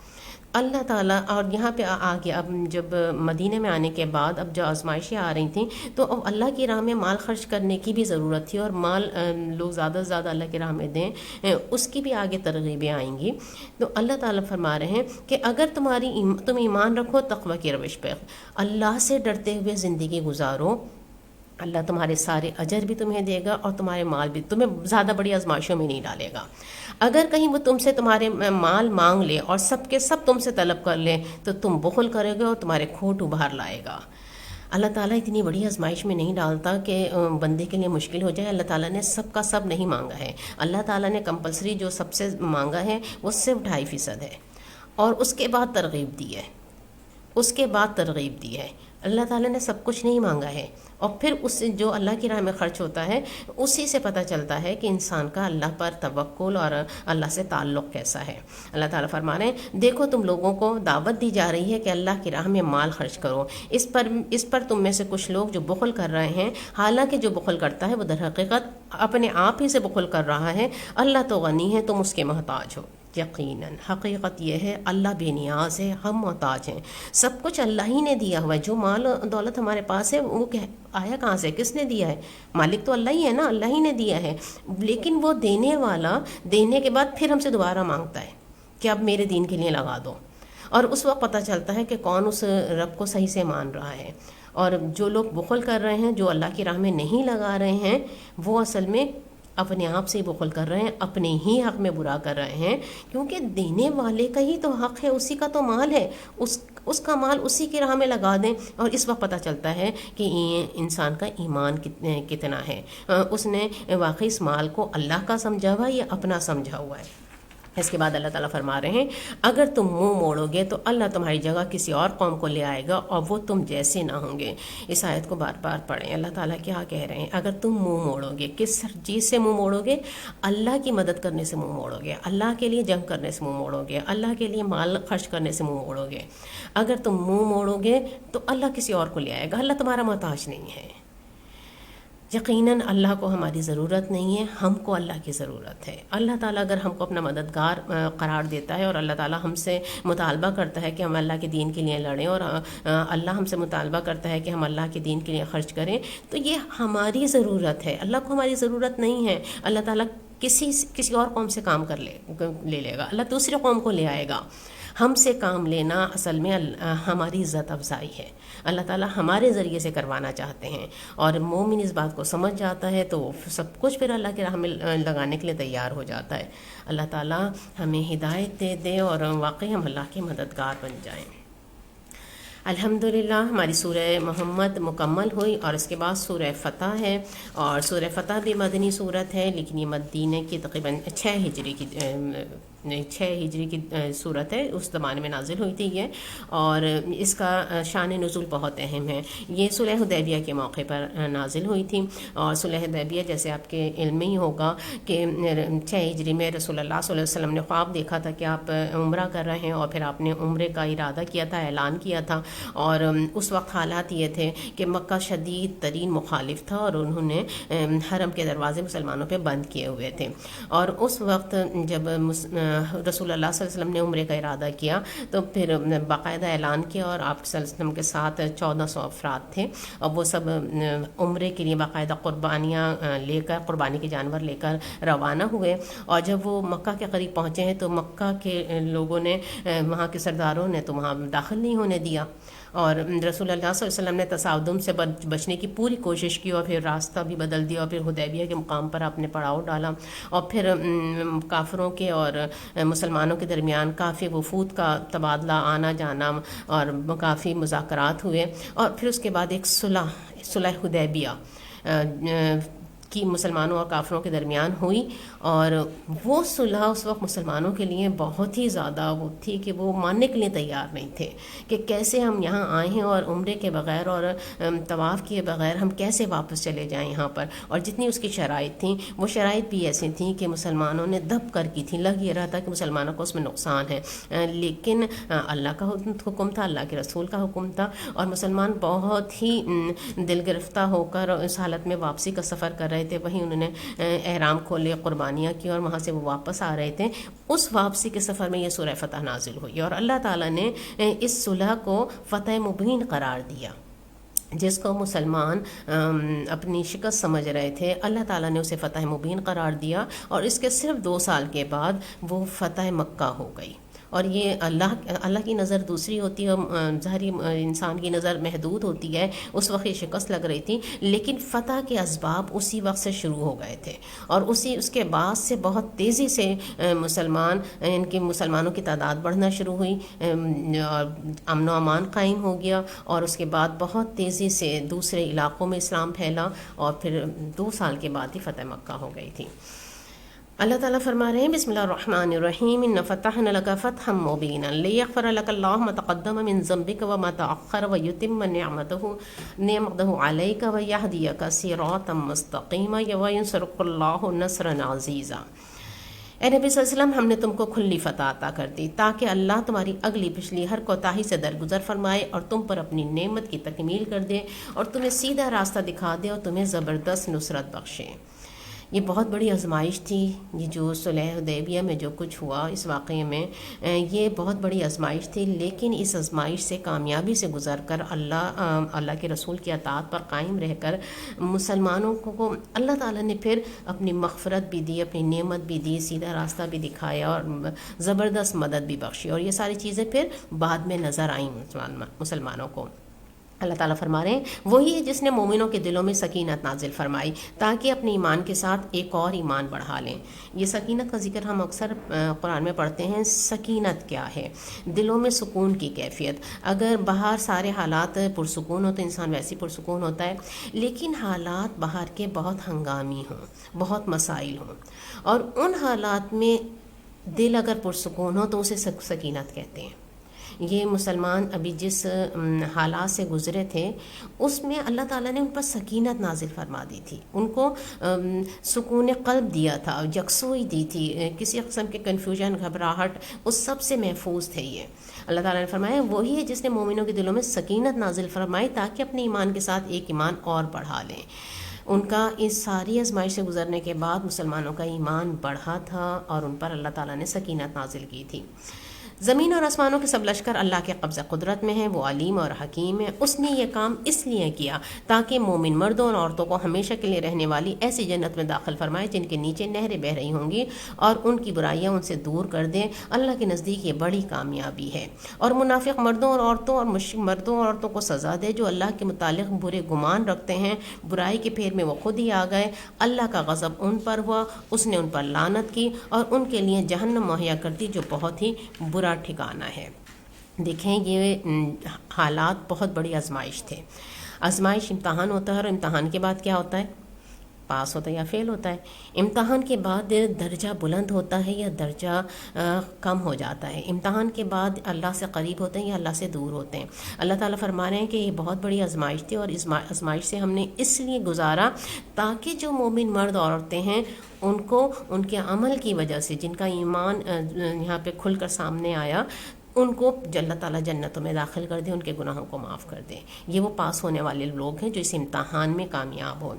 اور منافق مرد اور مشرک مرد، یہاں پہ منافق اور مشرکوں کا ذکر کیا ہے۔ مشرک تو وہ ہوتا ہے کہ جو اللہ پہ اس طرح یقین نہیں رکھ رہا ہوتا، اللہ کے ساتھ دوسروں کو بھی مان رہا ہوتا ہے، اور منافق جو اس گروہ میں شامل ہے مسلمانوں کے ساتھ، مگر اس کے دل میں وہ پکا ایمان نہیں ہے، تو اس کو عمل ویسا نہیں ہوتا۔ تو اس آزمائش میں وہ چھٹ گئے، آزمائش میں چھٹ جاتے ہیں، اور یہ اب فیل ہونے والوں کی بات ہو رہی ہے کہ یہ ان کی بات ہے کہ وہ اللہ کے متعلق برے گمان رکھتے تھے، برائی کی پھیر میں خود آ گئے۔ وہ دنیا کے مشکلات سے بچنا چاہ رہے تھے، مگر اصل مشکلات میں خود پھنس گئے۔ اب وہ اللہ کے متعلق برے گمان رکھتے تھے۔ جس کا ایمان اللہ پر مضبوط نہیں ہوتا تو مشکلات میں، مشکل وقت میں پھر وہ کیا سمجھتا ہے؟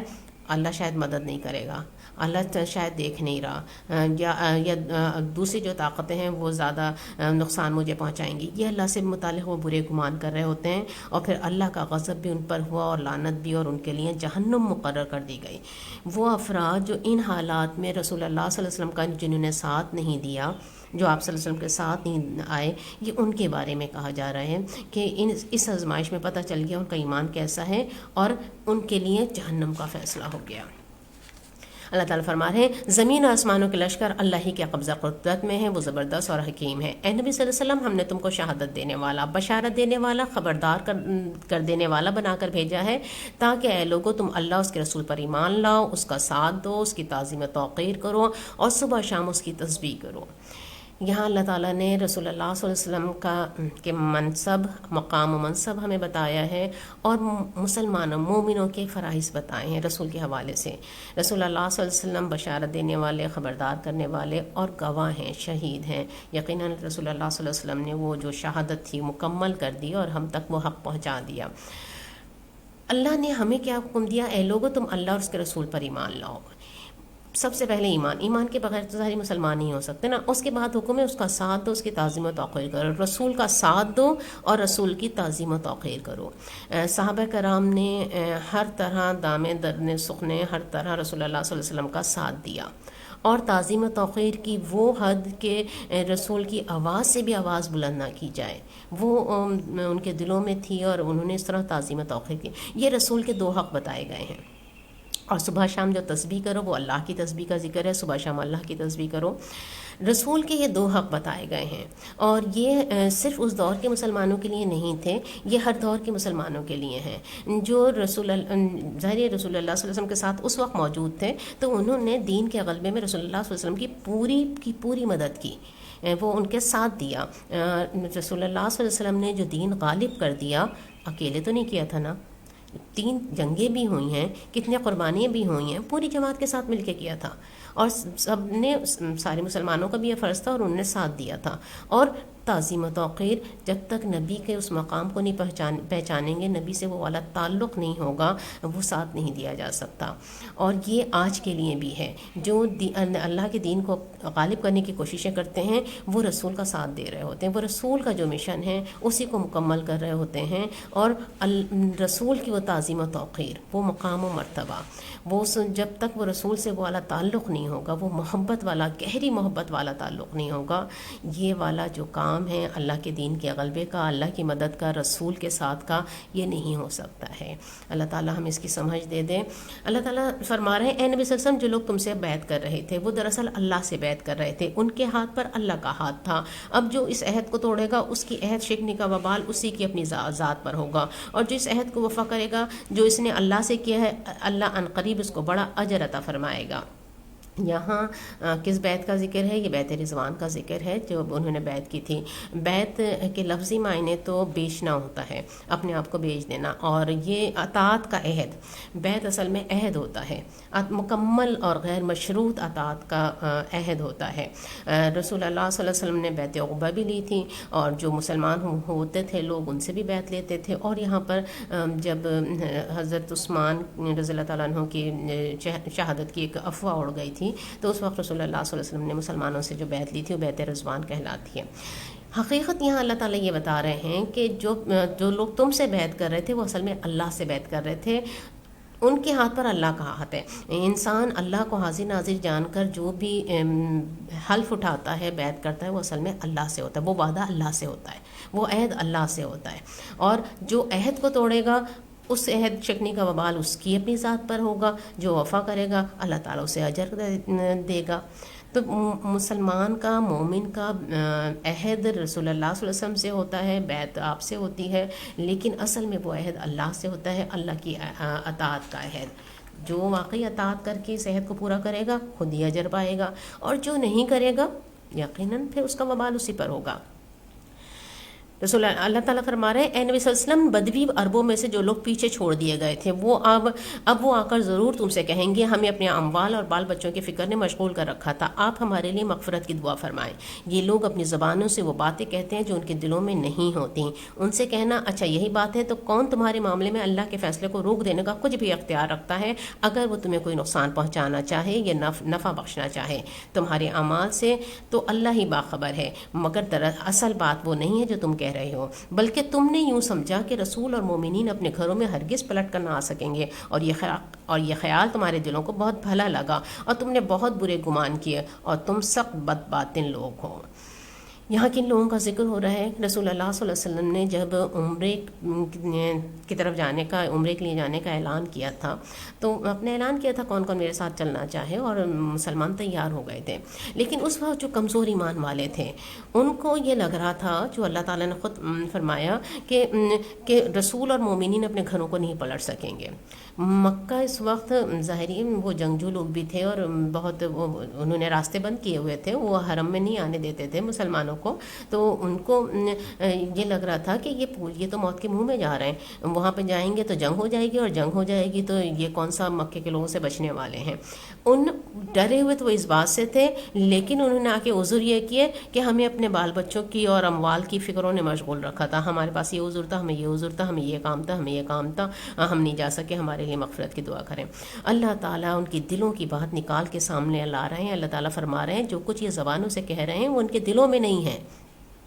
اور کون ہے تمہارے معاملے میں اللہ کے فیصلوں کو روک دے؟ اگر وہ کچھ تمہیں نقصان پہنچانا چاہے، وہ نفع بخشنا چاہے، نفع نقصان پورے کا پورا اللہ کے ہاتھ میں ہے۔ یہ والا ایمان ان کا کمزور تھا۔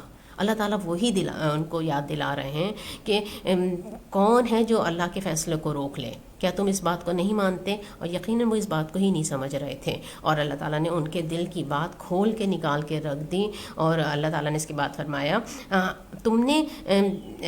تم نے اللہ سے برا گمان کیا، تم نے بہت برے گمان کیے، تم سخت بدباطن ہو۔ اور ان کے برے گمان یہی تھے کہ شاید اللہ تعالیٰ نہیں بچائے گا، اور شاید یہ موت کے منہ میں چلے جائیں گے، شاید یہ واپس نہیں پلٹ کے آ سکیں گے۔ اللہ تعالیٰ فرما رہے ہیں اللہ اور اس کے رسول پر جو لوگ ایمان نہ رکھتے ہوں ایسے کافروں کے لیے ہم نے بھڑکتی ہوئی آگ مہیا کر رکھی ہے۔ آسمان و زمین کی بادشاہی کا مالک اللہ ہی ہے، جسے چاہے معاف کرے، جسے چاہے سزا دے، وہ غفور و رحیم ہے۔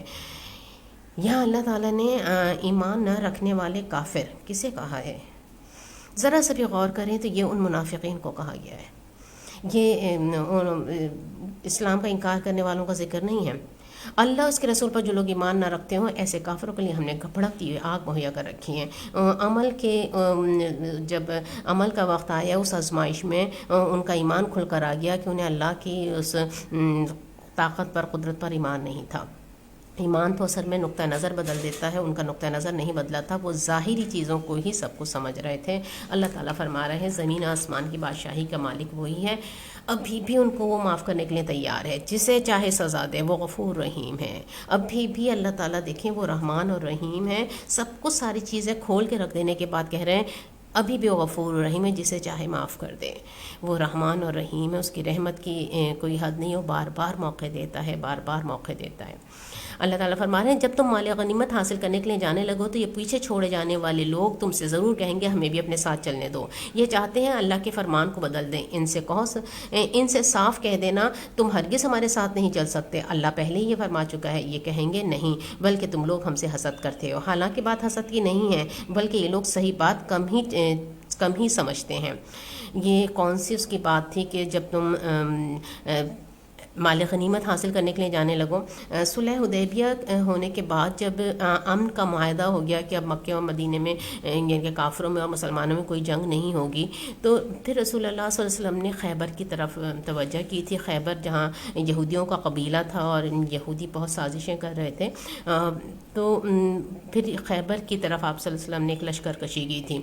اچھا، وہاں وہ اتنا بڑا ہدف نہیں تھا، وہ اس حوالے سے ہدف نہیں تھا کہ یہودی جنگجو قوم نہیں تھے، سازشی اور مالدار تو بہت، لیکن جنگجو نہیں تھے، اور مالدار بھی بہت تھے۔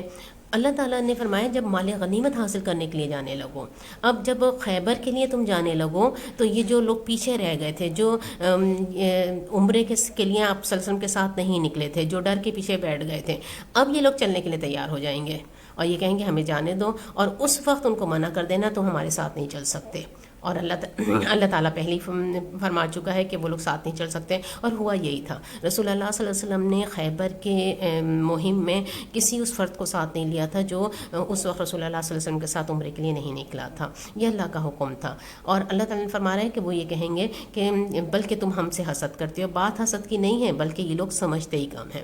اللہ تعالیٰ نے ایک طرح سے ان کو سزا دی تھی کہ اللہ نے ان کو ریجیکٹ کر دیا ہے، اب وہ اللہ کی راہ میں نہیں نکل سکتے۔ لیکن دیکھیں اللہ کی رحمت، اس کے بعد اللہ تعالیٰ نے ایک اور راستہ کھولا۔ اس کے بعد اللہ تعالیٰ فرما رہے ہیں ان پیچھے چھوڑے جانے والے بدوی عربوں سے کہنا ان قریب تم ایسے لوگوں سے لڑنے کے لیے بلایا جائے گا جو بڑے زور آور ہیں، تم کو ان سے جنگ کرنی ہوگی یا وہ مطیع ہو جائیں گے۔ اس وقت اگر تم نے حکم جہاد کی اطاعت کی تو اللہ تمہیں اچھا اجر دے گا، اور اگر تم پھر اسی طرح سے منہ موڑ گئے جس طرح پہلے منہ موڑ چکے ہو تو اللہ تم کو دردناک سزا دے گا۔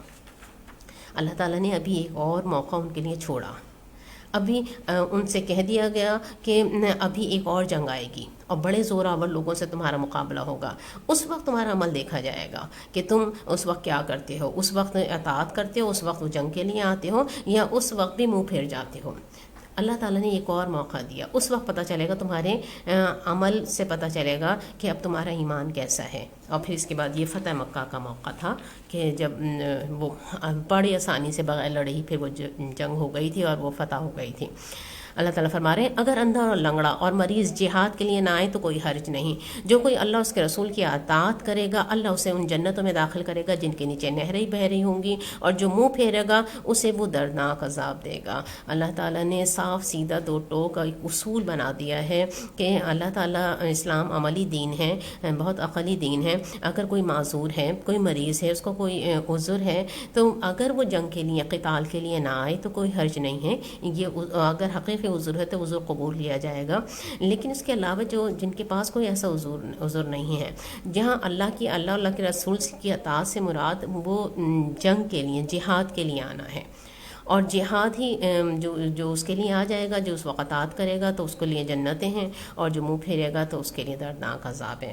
اچھا، ہمیں یہ لگ رہا ہوتا ہے کہ ان آیات کا شاید آج کے دور سے کوئی تعلق نہیں ہے، آج کل تو ویسے اس طرح کی جہاد کے موقع نہیں ہیں، لیکن ایمان کے لحاظ سے ہر وقت کوئی نہ کوئی ایسی آزمائشیں آ رہی ہوتی ہیں کہ عملاً قتال، عملاً میدان جنگ کا جہاد تو نہیں ہو رہا ہوتا ہے، لیکن ایمان ہر وقت اس طرح سے آزمایا جا رہا ہوتا ہے کہ کون اللہ اور اللہ کے رسول کی اطاعت کرتا ہے۔ اور مومن کے دل میں تو اللہ کے لیے لڑنے کی شدید ترین خواہش ہونی چاہیے، ورنہ نہ ہو تو اس کا ایمان ہی قبول نہیں ہے۔ ایک حدیث ہے نا، اور متفق علیہ حدیث ہے، کہ جس نے کوئی غزوہ نہ کیا اور نہ اس کے دل میں غزوہ کرنے کی خواہش ہوئی، وہ نفاق کی موت مرا۔ اللہ تعالیٰ ہمیں وہ ایمان دے کہ ہم اللہ کے لیے سب کچھ قربان کرنے والے بن جائیں۔ اللہ تعالیٰ فرما رہے ہیں، اللہ مومنوں سے خوش ہو گیا جب وہ درخت کے نیچے تم سے بیعت کر رہے تھے، اور ان کے دلوں کا حال اسے معلوم تھا، اس لیے اس نے ان پر سکینت نازل فرمائی، ان کو انعام میں قریبی فتح بخشی، اور بہت سا مال غنیمت انہیں عطا کر دیا جو وہ ان قریب حاصل کریں گے۔ اللہ زبردست اور حکیم ہے۔ یہ بھی بیت رضوان کا ہی ذکر ہے کہ اللہ تعالیٰ نے جب وہ لوگ بیعت کر رہے تھے، اللہ تعالیٰ ان سے خوش، اللہ تعالیٰ کو ان کے دلوں کے حال معلوم تھا، تو اللہ تعالیٰ نے ان کے دلوں میں سکینت بھی ڈالی، ان کو قریبی فتح بھی، یہ فتح مکہ کی بات ہے، اور 2 سال بعد وہ فتح مکہ بھی دی، بہت سارا مال غنیمت جو بھی حاصل کریں گے، جو انہوں نے خیبر میں حاصل کیا، یہ اللہ کی طرف سے وہ انعامات کا ذکر ہو رہا ہے۔ اللہ تعالیٰ تم سے بکثرت اموال غنیمت کا وعدہ کر رہا ہے جن کو تم حاصل کرو گے، فوری طور پہ تو یہ فتح اس نے تمہیں عطا کر دی، اور لوگوں کے ہاتھ تمہارے خلاف اٹھنے سے روک دیے، تاکہ یہ مومنوں کے لیے ایک نشانی بن جائے، اللہ سیدھے راستے کی طرف تمہیں ہدایت بخشے۔ دیکھیں، اس وقت جب وہاں گئے تھے، مکہ پہنچے تھے یہ عمرے کے لیے، تو وہاں پر حالات بار بار جنگ والے بن رہے تھے، لیکن جنگ نہیں ہوئی تھی۔ اللہ تعالیٰ فرما رہے ہیں کہ ہم نے تمہارے یہ ہاتھ اٹھنے سے روک دیا، یہ اللہ تعالیٰ نے جنگ نہیں ہونے دی تھی، اور یہ اللہ کی حکمت تھی، اور مومنوں کے لیے اس میں بڑی نشانی تھی، اور مومنوں کے لیے یہی نشانی تھی کہ کون اللہ کے رسول کی اطاعت پر قائم رہتا ہے۔ حضرت عمر جیسا شخص بھی پریشان تھا، کیا ہم حق پر نہیں ہیں، ہم نے کیوں دب کر صلح کی ہے، لیکن اللہ کے رسول کی اطاعت، یہی اس میں آزمائش تھی۔ اللہ تعالیٰ فرما رہے ہیں، اس کے علاوہ دوسری غنیمتوں کو بھی وہ تم سے وعدہ کرتا ہے جن پر تم ابھی تک قادر نہیں ہوئے ہیں، اللہ نے ان کو گھیر رکھا ہے، اللہ ہر چیز پر قادر ہے۔ اور اس کے بعد اللہ تعالیٰ نے مسلمانوں کو بہت غنیمتیں دیں، اور یہ بہت زیادہ بھرپور غنیمتیں غزوہ حنین میں ملی تھی، طائف کے بعد۔ اللہ تعالیٰ اس کا ذکر کر رہا ہے۔ اللہ تعالیٰ فرماتے ہیں، یہ کافر لوگ اگر اس وقت تم سے لڑ گئے ہوتے تو یقیناً پیٹ پھیر جاتے، کوئی حامی و مددگار نہ پاتے۔ یہ اللہ کی سنت ہے جو پہلے سے چلی آ رہی ہے، اور اللہ کی سنت میں تم کوئی تبدیلی نہ پاؤ گے۔ اللہ تعالیٰ فرما رہے ہیں کہ اس وقت ہم نے جنگ نہیں ہونے دی، ہاتھ روک دیے، لیکن اگر لڑ گئے ہوتے تو ضرور یہ پیٹ پھیر جاتے ہیں۔ یہ اللہ کی سنت ہے۔ مومن اور کافر کا جب بھی مقابلہ ہو، مومن اگر واقعی مومن ہو تو پھر کبھی بھی مومن کو شکست نہیں ہوتی ہے۔ مومن کو جب بھی شکست ہوتی ہے وہ اندر کے اس کے منافقین کی وجہ سے ہوتی ہے، سازشوں کی وجہ سے ہوتی ہے۔ فیئر جنگ اگر ہو نا، اس میں مومن کو کبھی شکست نہیں ہوتی ہے، اور یہ اللہ کا وعدہ ہے، یہ اللہ کی سنت ہے۔ اللہ تعالیٰ فرما رہے ہیں، وہی ہے جس نے مکہ کی بات بھی دی، میں ان کا ہاتھ تم سے اور تمہارے ہاتھ ان سے روک دیے، حالانکہ ان پر تمہیں غلبہ عطا کر چکا تھا، اور جو کچھ تم کر رہے تھے اللہ اسے دیکھ رہا تھا۔ وہی لوگ تو ہیں جنہوں نے کفر کیا اور تم کو مسجد حرام سے روکا، اور ہدی کے قربانی کے اونٹوں کو ان کی قربانی کی جگہ نہ پہنچنے دیا۔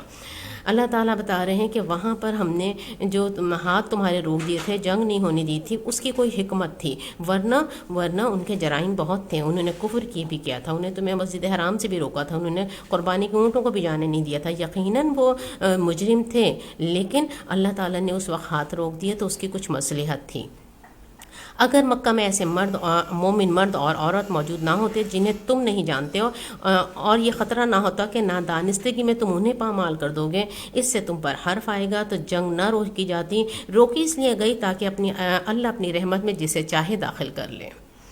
اگر وہ مومن الگ ہو گئے ہوتے تو اہل مکہ میں سے جو کافر تھے ان کو ہم سخت سزا دیتے۔ دیکھیں، یہ تھی اللہ کی حکمت۔ ابھی اللہ تعالیٰ نے مکہ میں سے اور لوگوں کو نکالنا تھا، ابھی بہت سارے لوگوں کو دامن اسلام میں آنا تھا۔ اللہ تعالیٰ نے اس وجہ سے وہ جنگ نہیں ہونے دیا. اگر اس وقت جنگ ہو جاتی تو مسلمان غالب تو ہو جاتے، لیکن بہت سارے لوگ پھر اسلام کی طرف نہ آ پاتے. اور ہم دیکھتے ہیں کہ صلح حدیبیہ سے فتح مکہ کا جو 2 سال کا دور ہے، اس میں بہت سارے لوگ مسلمان ہوئے ہیں. بہت بڑے بڑے نام آتے ہیں، خالد بن ولید، عمر بن العاص، یہ سارے نام وہ ہیں کہ جو صلح حدیبیہ کے بعد اور فتح مکہ سے پہلے مسلمان ہوئے ہیں. اور اگر اس وقت جنگ ہو چکی ہوتی تو شاید یہ لوگ اسلام کی طرف نہ آ پاتے. اللہ تعالیٰ کی حکمت ہوتی ہے، اللہ تعالیٰ دشمن کی صفوں سے بھی بار بار چھانٹ کر لے کر آتے ہیں. اس وجہ سے اللہ تعالیٰ نے اس وقت جنگ نہیں ہونے دی تھی. اللہ تعالیٰ فرما رہے ہیں یہی وجہ ہے جب ان کافروں نے اپنے دلوں میں جاہلانہ حمیت بٹھا لی تو اللہ نے اپنے رسول اور مومنوں پر سکینت نازل کر فرمائی اور مومنوں کو تقوی کی بات کا پابند رکھا، اور وہی اس کے زیادہ حقدار اس کے اہل تھے. اللہ ہر چیز پر کا علم رکھتا ہے. جب یہ صلح حدیبیہ کے موقع پہ جو کچھ ہوا وہ ان کی جاہلانہ حمیت کی وجہ سے ہوتا. حمیت غیرت ایک اچھی صفت ہے، لیکن جاہلانہ حمیت بالکل غلط چیز ہے. جاہلانہ حمیت عصبیت ہے. وہ اپنی ناک کے لیے، صرف اپنے تکبر کے لیے وہ لوگ جم گئے تھے کہ ورنہ ان کو حرم سے روکنے کا کوئی اخلاقی جواز نہیں تھا. لیکن وہ اس وقت اس جاہلانہ حمیت پر، وہ عصبیت پر، اپنے قبیلے کی محبت پر اور اپنی جھوٹی شان پر جو ڈٹ گئے تھے، اس ضد کو اللہ تعالیٰ جاہلانہ حمیت کہہ رہے ہیں.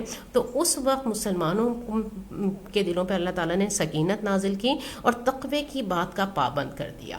اس وقت بہت سخت حالات تھے. اس حوالے سے جو حضرت ابو جندل کا واقعہ ہوتا ہے وہ جس انداز میں سامنے آتے ہیں، لیکن رسول اللہ صلی اللہ علیہ وسلم ان کو واپس کر دیتے ہیں. اس وقت کتنی بڑی آزمائش تھی. اس وقت دب کے صلح کرنا مومنوں کے لیے بڑا مشکل ہو رہا تھا، لیکن اللہ نے ان کو تقوی کی بات کا پابند کیا. وہ اللہ اور اللہ کی رسول کی اطاعت کی اس آزمائش پر پورے اترے. اللہ تعالیٰ فرما رہے ہیں فی الواقع اللہ نے اپنے رسول کو سچا خواب دکھایا تھا جو ٹھیک حق کے مطابق تھا. انشاءاللہ تم ضرور مسجد حرام میں پورے امن کے ساتھ داخل ہوگے، اپنے سر منڈواؤ گے، بال ترشواؤ گے اور تمہیں کوئی خوف نہ ہوگا. وہ اس بات کو جانتا تھا جسے تم نہ جانتے تھے، اس لیے وہ خواب پورا ہونے سے پہلے اس نے یہ قریبی فتح تم کو عطا کی. رسول اللہ صلی اللہ علیہ وسلم نے خواب دیکھا تھا کہ وہ عمرہ کر رہے ہیں، وہ طواف کر رہے ہیں، تو اس لیے عمرے کے ارادے سے گئے تھے. لیکن صلح حدیبیہ کے بعد بغیر عمرے کے واپس آ گئے تھے. لوگوں کے دلوں میں یہ سوال اٹھ رہا تھا کہ کیا رسول اللہ صلی اللہ علیہ وسلم کا خواب درست نہیں تھا؟ آپ تو واپس آ گئے. اللہ تعالیٰ نے فرمایا آپ کا خواب سچا تھا، اس سال نہیں دوسرے سال جائیں گے. اور رسول اللہ صلی اللہ علیہ وسلم پھر دوسرے سال گئے تھے اور وہ کیا تھا. انسان سمجھ رہا تھا کہ بس ابھی ہوگا، خواب سچا تھا. رسول اللہ صلی اللہ علیہ وسلم اور صحابہ کرام گئے تھے دوسرے سال اور وہ عمرہ کر آئے تھے وہاں سے. لیکن اللہ تعالیٰ کی حکمت یہ تھی کہ اس کو فتح کا ذریعہ بنایا. اللہ تعالیٰ نے قریبی فتح عطا فرمائی. اللہ تعالیٰ فرما رہے ہیں وہ اللہ ہی ہے جس نے اپنے رسول کو ہدایت اور دین حق کے ساتھ بھیجا تاکہ اس کو پورے جن سے دین پر غالب کر دے. اس حقیقت پر اللہ کی گواہی کافی ہے. بہت اہم آیت ہے قرآن میں، 3 جگہ یہ آیا ہے اور اللہ تعالیٰ یہاں کھول کر بتا رہے ہیں کہ اللہ نے اپنے رسول کو ہدایت اور دین حق کے ساتھ بھیجا. ہدایت یہ کتاب ہدایت اور دین حق وہ پورا نظام زندگی. رسول دین لے کر آئے اور دین کے معنی ہم نے بڑی اچھی طرح سمجھے تھے، اور اگر نہیں بھی ہو نا ہم دوبارہ اس کو پڑھیں اور دین کے معنی اچھی طرح سمجھیں. پورا نظام زندگی اللہ تعالیٰ نے رسول کو ہدایت اور پورا نظام زندگی لے کر بھیجا. اور کیوں بھیجا؟ تاکہ اسے پورے جن سے دین پر غالب کر دے. تمام دوسرے ادیان پر یہ دین غالب کون ہوتا ہے؟ جو سب سے اوپر ہوتا ہے. یہ دین غلبے کے لیے آیا تھا. رسول اللہ صلی اللہ علیہ وسلم کو بھیجا کیوں گیا تھا؟ صرف تبلیغ کے لیے نہیں بھیجا گیا تھا، اس دین کو غالب کرنے کے لیے. تبلیغ ہوتی ہے دین کو پہنچانا. دین کو پہنچانا پہلا قدم ضرور ہوتا ہے. رسول اللہ صلی اللہ علیہ وسلم نے دین پہنچایا، لیکن اس کے بعد آپ کی پوری کوششیں دین کے غلبے کی تھیں. دین کے غلبے کی کوششوں میں ایک پہلی کوشش تبلیغ دین ہے، لیکن صرف وہی نہیں ہے، اصل مقصود اقامت دین ہے. سورہ شورا کی آیات میں ہم نے پڑھا تھا نا کہ اللہ تعالیٰ نے سارے رسولوں کو یہ ہدایت دے کر بھیجا تھا اور آپ صلی اللہ علیہ وسلم کو یہ ہدایت دے کر بھیجا کہ اس دین کو قائم کریں. وہی بات اللہ تعالیٰ یہاں بتا رہے ہیں کہ رسول کو کیوں بھیجا گیا ہے؟ مکمل دین اور ہدایت لے کر، تاکہ اسے پورے دین پر غالب کر لیں. اور یاد کریں کہ جب حجۃ الوداع کا موقع اور رسول اللہ صلی اللہ علیہ وسلم خطبہ آپ نے دیا، اس وقت پورے جزیرہ عرب کے حد تک تو اسلام غالب ہو گیا تھا. اور اس وقت آیت کون سی نازل ہوتی ہے؟ الیوم اکملت لکم دینکم، آج ہم نے تم پر تمہارا دین مکمل کر دیا، اپنی نعمت مکمل کر دی، تمہارے لیے دین پسند کیا۔ تو دین مکمل ہوا، وہ غالب ہوا، رسول اللہ صلی اللہ علیہ وسلم نے اس مشن کو پورا کیا۔ تو رسول اللہ صلی اللہ علیہ وسلم پورے دین کو، پورے نظام زندگی کو، دیکھیں دین کا غلبہ کیا ہے، صرف اللہ کا حکم چلے، پورے نظام زندگی میں وہ نظام زندگی بن جائے کہ جہاں صرف اللہ کا حکم چلے، اور اگر اس کو ہم آج کی زبان میں کہیں، اللہ کی حکومت قائم کرنا۔ رسول آتے ہیں اللہ کی حکومت قائم کرنے۔ اللہ تعالیٰ فرما رہے ہیں محمد صلی اللہ علیہ وسلم اللہ کے رسول ہیں، اور جو لوگ اس کے ساتھ ہیں وہ کفار پر سخت اور آپس میں رحیم ہیں۔ جب تم دیکھو گے تو انہیں رکوع و سجود اور اللہ کے فضل اس کے خوشنودی کی طلب میں مشغول پاؤ گے۔ سجود کے اثرات ان کے چہروں پر موجود ہیں جن سے وہ الگ پہچانے جاتے ہیں۔ یہ ہے ان کی صفت، توریت میں اور انجیل میں اس کی مثال یوں دی گئی ہے، گویا کہ ایک کھیتی ہے جس نے پہلے کوپل نکالی، پھر اس کو تقویت دی، پھر وہ گدرائی، پھر وہ اپنے تنے پر کھڑی ہو گئی۔ کاشت کرنے والوں کو وہ خوش کرتی ہے تاکہ کفار اس کے پھلنے پھولنے پر جلیں۔ اس گروہ میں جو لوگ ایمان لائے، جنہوں نے نیک عمل کیا، اللہ نے ان سے مغفرت اور بڑے اجر کا وعدہ کیا ہے۔ اللہ تعالیٰ اب یہاں پہ کس کا ذکر کر رہے ہیں؟ والذین معہ، جو لوگ رسول کے ساتھ ہیں۔ رسول اللہ صلی اللہ علیہ وسلم اس مشن کو اکیلے پورا نہیں کرتے۔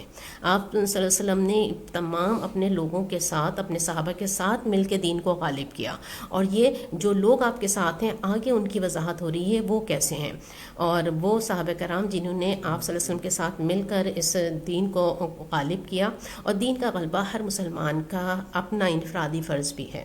تو وہ جو لوگ اس کے ساتھ جنہوں نے مل کر غالب کیا، اللہ تعالیٰ فرما رہے ہیں وہ کفار پر سخت ہیں، آپس میں رحیم ہیں۔ جب دیکھو گے رکوع سجود میں دیکھو گے اللہ کے فضل، اس کی خوشنودی کی طلب میں مشغول پاؤ گے۔ سجود کے اثرات ان کے چہروں پر ہیں، اس کی وجہ سے وہ الگ پہچانے جاتے ہیں۔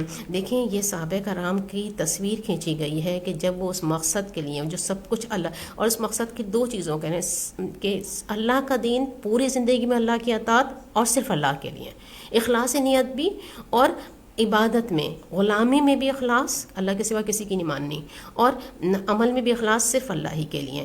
یہ ان کے، اور جب اس مقصد پہ جب جمع ہو جاتے ہیں تو پھر وہ کفار کے لیے سخت ہو جاتے ہیں، پھر وہ باطل کو برداشت کرنے کے لیے تیار نہیں ہوتے، مگر آپس میں بہت رحیم ہوتے ہیں۔ ان کی زندگی جہاں وہ رکوع سجود کرتے ہیں وہاں اللہ کی فضل، دنیا میں بھی بھاگ دوڑ کر رہے ہوتے ہیں اور اللہ کے سامنے بھی جھکے ہوئے ہوتے ہیں۔ اور یہ اللہ تعالیٰ نے تورات انجیل میں بھی، اس سے پہلے بھی نبیوں کے ساتھ جن لوگوں نے دیا ان کی مثال یہی تھی، اور اللہ تعالیٰ نے جو یہ مثال دی ہے نا کہ گویا کھیتی ہے، پہلے کوپل نکالی، پھر تقویت دی، پھر گدرائی، پھر تنے پہ کھڑی ہو گئی۔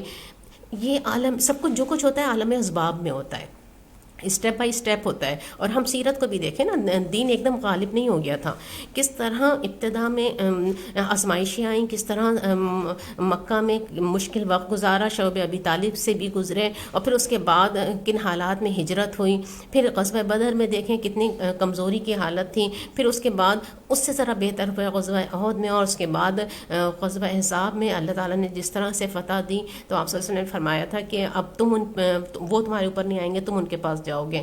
کفار کی طاقت ٹوٹ گئی، پھر یہ صلح حدیبیہ کا راستہ، پھر فتح مکہ کس طرح آسان ہوئی، اسٹیپ بائی اسٹیپ ہوتا ہے۔ اسی طرح یہ جو مومنین ہیں، جو صحابہ ہیں، ان کو دیکھیں اللہ تعالیٰ آزمائشوں سے گزار کے ان کی تربیت کرتا ہے، اور جس طرح ایک چھوٹی سی کوپل نکلتی ہے، کتنی کمزور ہوتی ہے، پھر ذرا اور بڑھتی ہے، پھر وہ بڑھتی ہے، پھر وہ تناور درخت بن جاتا ہے۔ اسی طرح ان کی آہستہ آہستہ تربیت ہوتی ہے، اور یہ بڑھتے اور ان کے آزمائشوں سے گزرتے اور قربانیاں دے کر یہ مضبوط سے مضبوط ہوتے چلے جاتے ہیں، اور پھر یہ اللہ کے دین کے غلبے کے لیے کوشش کرتے ہیں۔ اور ایک اہم بات، بس اہم بات، کیا یہ صرف صحابہ کے لیے ہی ہیں جو لوگ رسول کے ساتھ ہیں؟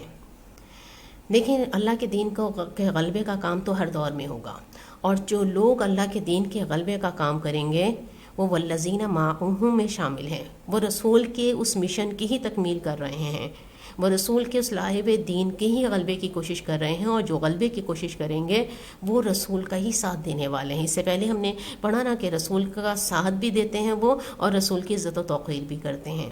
تو وہ انصار اللہ کا ذکر ہے یہاں۔ انصار اللہ ہر دور میں موجود ہوں گے، جو اللہ کے دین کو لے کر اٹھیں گے، اس کو غلبے کے لیے کوشش کریں گے۔ اللہ تعالیٰ نے ان کی ساری تصویر کشی کی ہے، اور آخر میں فرمایا ہے اس گروہ میں جو لوگ ایمان لائے، جنہوں نے نیک عمل کیے، اللہ نے ان سے مغفرت اور بڑے اجر کا وعدہ کیا ہے۔